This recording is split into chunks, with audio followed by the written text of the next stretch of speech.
নাহিদ হাসান, বাগেরহাট ৫। মাননীয় স্পিকার, আপনাকে ধন্যবাদ। মাননীয় স্পিকার, আমরা গতকাল সংসদে একটি কবিতা শুনেছিলাম। চিরসুখী যে জন ভ্রমে কি কখন ব্যথিত বেদন বুঝিতে পারে, কি যাতনা বিষে বুঝিবে সে কিসে, কভু আসিবে সে দংশে নিজারে। মাননীয় স্পিকার, এই কবিতার বিপরীতে আমিও একটি কবিতা লিখেছি। যে কভু গুমের আধারে হারায়নি পথ, সে কি বুঝবে স্বজন হারানো বেদনা কত। গুমের যাতনা বুঝিবে সে কিসে, যে ছিল শিলংয়ের বিলাসিনী সে। রাগ করলেন?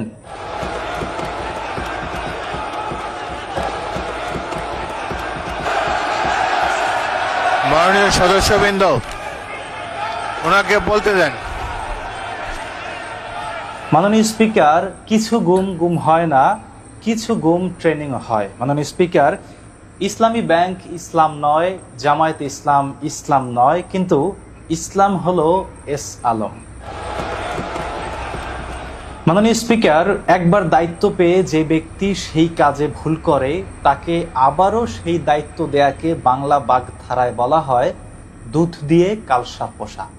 আর সেই কালসাপ হলো এস আলম, যেই এস আলম ইসলামী ব্যাংককে বা হাত বসিয়ে ইসলামী ব্যাংককে লুটে পুটে নিঃস্ব করে দিয়েছে। মাননীয় স্পিকার, 2022 সালে BNP media cell Facebook page থেকে একটি পোস্ট করা হয়, যেখানে লেখা হয় ব্যাংকিং খাতে চলছে হরিলুট, এস আলম গ্রুপের লুটপাটে সংকটে ইসলামী ধারার ব্যাংকগুলো। মাননীয় স্পিকার, সেই লুটতরাজ এস আলম গ্রুপকে আবারও সেই ইসলামী ব্যাংকের দায়িত্ব দেওয়া হয়েছে। মাননীয় স্পিকার, সংবিধানের ঠিক কোন ধারায় এটা বলা হয়েছে?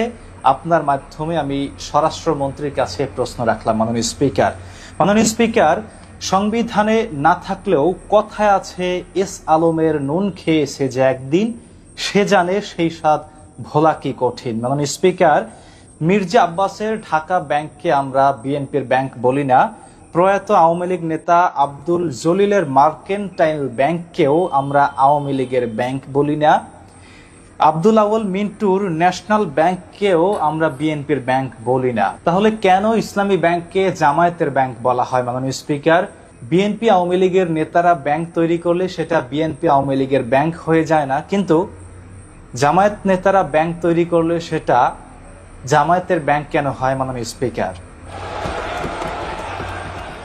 স্পিকার, প্রতিনিয়ত প্রতিকূলতার মাঝেও ইসলামী ব্যাংক আজ এত দূর এসে দাঁড়িয়েছে, এত সুনাম অর্জন করেছে, দেশের মানুষের আস্থা অর্জন করেছে। এইসব দেখে তাদের আসলে হিংসা হয়। মাননীয় স্পিকার, তাদের টাকার প্রতি লোভ হয় যারা ইসলামী ব্যাংকে হাত বসাতে চায়।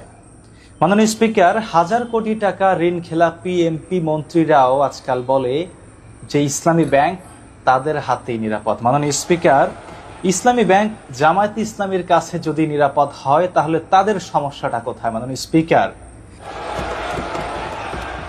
বরং তারা এখন ক্ষমতায়, তারা চাইলেই এরকম ইসলামী ব্যাংকের মতো 10টি ব্যাংক তৈরি করতে পারে। তারা চাইলেই ইসলামী ব্যাংকের থেকেও ভালো সার্ভিস গ্রাহকদের দিতে পারে।